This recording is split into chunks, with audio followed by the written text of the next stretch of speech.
class, in this session we are going to study about verbs. Verbs, you know, without completion of study of verb, we cannot say that your grammar study has been completed. The verb is given in your book on page number, it is chapter number 9 and it is in the page number 50. Verbs. What is verb? First, let me tell you one thing, that a sentence only can be completed when there is a subject, and second, when there is a verb. Without completion of these, without appearance of these two words, the sentence cannot be made. Okay? मतलब subject और verb अगर नहीं होगा तो वो sentence ही नहीं होगा. इसलिए वर्ब और सेंटेंस इन दोनों का होना बहुत जरूरी है. उसके अलावा इन दोनों की मीनिंग भी होनी चाहिए. ऐसा नहीं कि सब्जेक्ट और वर्ब दिया हुआ है और उसकी कोई मीनिंग ही नहीं लिखी हुई है. ऐसा नहीं होना चाहिए. उसकी एक मीनिंग भी होनी चाहिए, तभी वो एक सेंटेंस बनता है. इससे पता चलता है कि वर्ब कितना इंपॉर्टेंट है हमारे लिए. So the verb is the integral part of the sentence, and without verb the sentence can not be completed. First thing you should know about the verbs. Verbs क्या होते हैं? जनरली हम लोग verbs किनको बोलते हैं? सारे एक्शन वर्ड्स को हम वर्ब बोलते हैं. एक्शन वर्ड्स मतलब जो भी हम क्रियाएं करते हैं वो सभी एक्शन वर्ड्स होते हैं. लाइक स्लीप, स्लीप मतलब क्या होता है? खेलना. लाइक प्ले, दीज आर क्या है? ये सब क्या है? वर्ब्स है आपके. ठीक है, तो ये सारी चीजें क्या है? वर्ब्स. अब हमें तब पता चल गया कि वर्ब्स कौन होते हैं? एक्शन वर्ड्स होते हैं. ये तो हम एक्शन वर्ड्स हैं, तब हम वर्ब्स की बात कर रहे हैं. और भी बहुत तरीके के वर्ब्स होते हैं. वर्ब्स के बहुत सारे टाइप्स भी होते हैं according to the sentence, according to their appearance, according to their usages. तो हम इन सबको पढ़ेंगे धीमे धीमे, लेकिन अभी जो हमें पढ़ना है, पहले हमें वर्ब्स के बारे में जान लेना है कि वर्ब आखिर है क्या चीज़. ठीक है, पहली चीज़ तो वर्ब कहाँ कहाँ अपीयर होता है. इसको सॉल्व करने के लिए हम तीन अलग अलग सेंटेंसेस लिखेंगे. तो so the first sentence is Harry Potter is an orphan. Number 2 sentence is he has a car. Number 3, she was dancing very well. ठीक है. नंबर 4,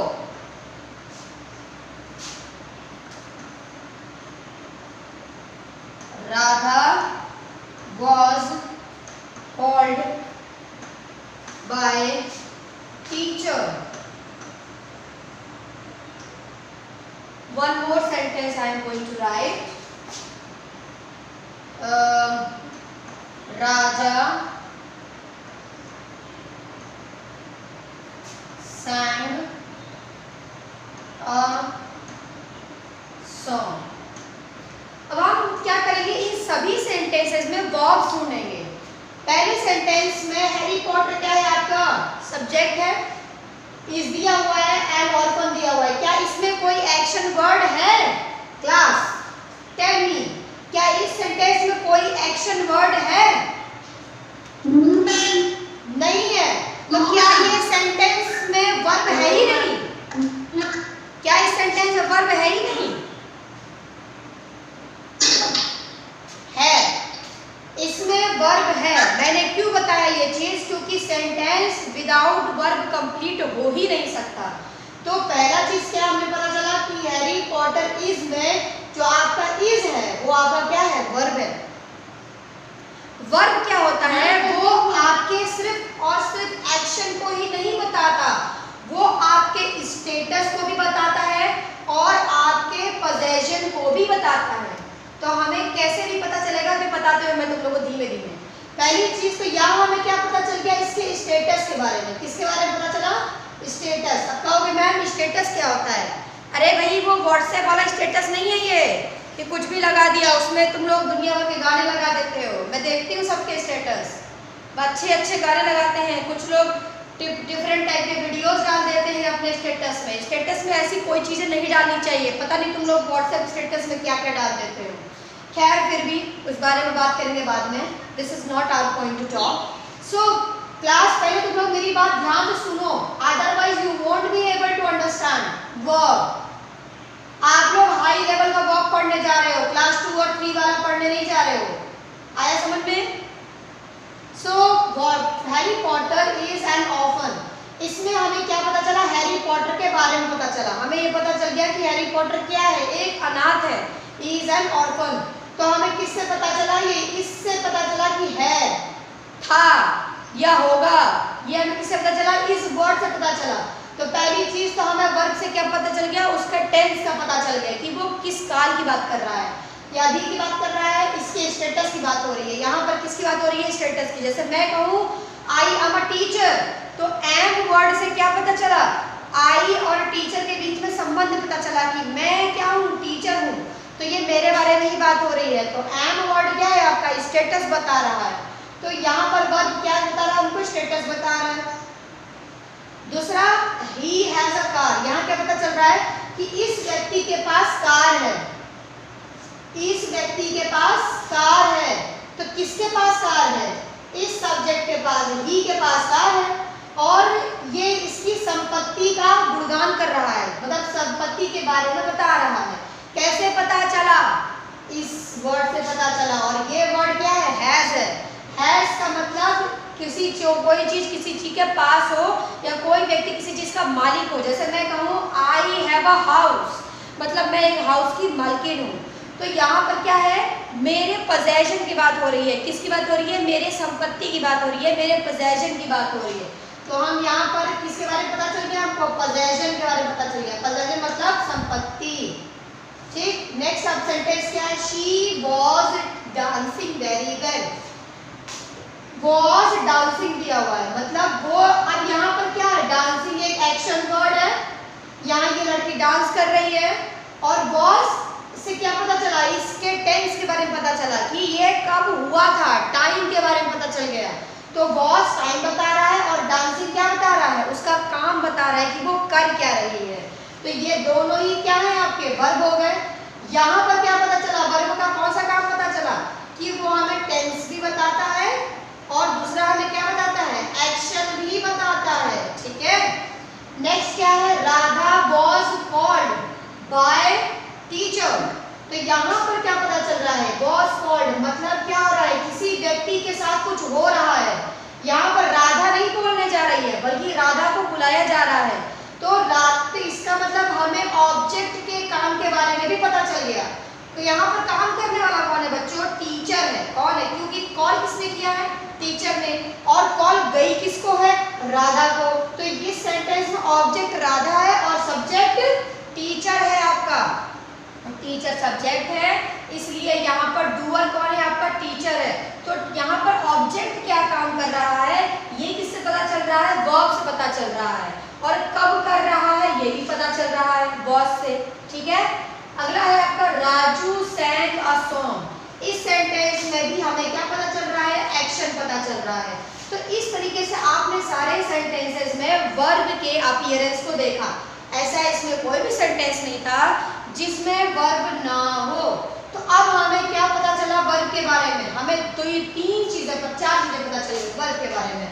पहला तो हमें वर्ब के बारे में क्या पता चला कि वर्ब से हमें एक्शन के बारे में पता चलता है कि कोई आदमी क्या काम कर रहा है।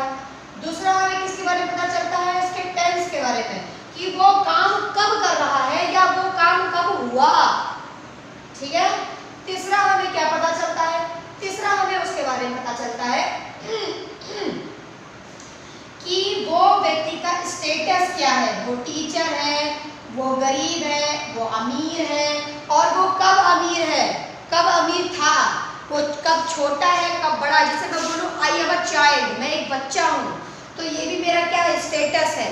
तो ये तरीके का क्या पता चला? हमें उसके स्टेटस के बारे में पता चल रहा है। और लास्ट में हमें इसके बारे में एक और चीज पता चलती है, वो क्या है आपका? पोजेशन। पोजेशन मतलब हमारी संपत्ति के बारे में भी हमें पता चलता है। किससे? वर्ब से। तो हमें वर्ब के कितने काम पता चल गए? पहला नेम्स पता चल जाता है, तीसरा स्टेटस पता चल जाता है और चौथा पोजेशन पता चल जाता है। तो हमें 4 चीज़ों के बारे में हम वर्ब के बारे में पढ़ेंगे।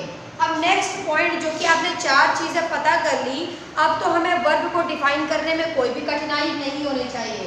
So the first exercise is based upon the read the following sentence and underline the verbs. So the first sentence is Neha ran to the counter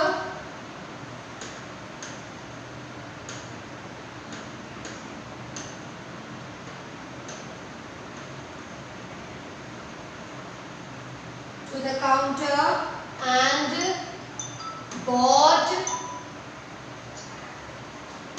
the tickets. Am I right class? मैंने लिख दिया। अब इस sentence में देखो, पहला sentence की नेहा कर क्या रही है, नेहा रैन दौड़ रही है, किस लिए, काउंटर की ओर दौड़ रही है। एंड बॉट ये भी काम कर रही है, उसने 2 काम किए, कौन कौन से, पहला तो वो भागी और दूसरा उसने खरीदा। तो इसमें कौन कौन से वर्ब हैं, रैन भी आपका वर्ब है और बॉट भी आपका वर्ब है, ठीक है। So the next sentence is she went to the paediatrician. Paediatrician मतलब क्या होता है, कौन बताएगा मुझे, पेडियाट्रिशियन का क्या मतलब होता है, कोई मुझे बताएगा। मैम जो स्मॉल बेबीज को देखते हैं। वेरी गुड बेटा, who told me this answer, ma'am Preeti. Preeti के लिए जोरदार तालियां बच्चों, वेरी गुड। चलो अब इस सेंटेंस में आप बताओ वर्ब कौन सा है, वेंट। क्या है, वेंट, क्योंकि यहाँ पर शी ने काम क्या किया है, यस, यहाँ पर क्या है आपका वेंट, यहाँ पर वो गई है, यहाँ पर उसका एक्शन पता चल रहा है। लेकिन अभी दोनों सेंटेंसेस में हमने केवल एक्शन देखा है। अभी हम आगे देखेंगे नेक्स्ट सेंटेंस में, इसमें एक्शन और उसकी टाइमिंग दोनों साथ में दी हुई है, ठीक है। सो ही इज, सॉरी इज, यहाँ पे चल नहीं रहा है बच्चों, is driving his car in the wrong lane। वो अपनी कार को रॉन्ग लेन में ले जा रहा है, ठीक है। तो यहाँ पर बताओ, इसमें इज और ड्राइविंग दोनों ही वर्ब हैं। अब कहोगे मैम एक ही सेंटेंस में 2-2 वर्ब आ सकते हैं क्या, बिल्कुल आ सकते हैं, और लेकिन दोनों के ही प्रारूप अलग है। अब ऊपर वाले सेंटेंसेस में, पहला वाला सेंटेंस में केवल एक वर्ड दिया हुआ था, लेकिन उस एक वर्ड से ही हमने उसके टेंस का पता लगा लिया। लेकिन इस सेंटेंस में हम उसके टेंस का पता केवल वर्ब के फॉर्म को देखकर नहीं लगा सकते, इसलिए यहाँ पर एक और वर्ब दिया हुआ है जिसे हम क्या बोलते हैं, हेल्पिंग वर्ब। क्या बताते हैं, हेल्पिंग वर्ब। हेल्पिंग वर्ब दी हुई है, क्या दी हुई है, हेल्पिंग वर्ब। हेल्पिंग वर्ब को बच्चों ऑक्सिलरी वर्ब भी कहते हैं, कभी भी कंफ्यूज मत होइएगा, ऑक्सिलरी वर्ब, ठीक है। ऑक्सिलरी वर्ब मतलब हेल्पिंग वर्ब जो ऑक्सिलरेट करती है किसी चीज को। तो इस ड्राइविंग, तो यहाँ पर तो एक्शन ये है और उसकी टाइमिंग ये इससे पता चल रही है। तो इससे क्या पता चला हमें कि इसमें इस और ड्राइविंग दोनों ही वर्ब है, कंफ्यूज मत होइएगा। 4th क्वेश्चन ऐसे ही है, my mother is suffering from a severe cold. तो यहाँ पर क्या होगा बच्चों, is suffering, both of them are verb. Next, she bought me a few books from the shop. So यहाँ पर क्या हो जाएगा, बॉट। नेक्स्ट सेंटेंस में अब आप लोग मुझे बताना, Rita is a brilliant girl. Who is going to tell me, raise your hand. Wait children, nobody is going to tell me the answer without taking my name. Ayush Kumar Pandey can tell the answer.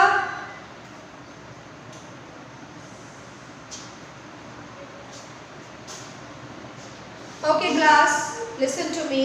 So I was saying that Rita is a brilliant girl.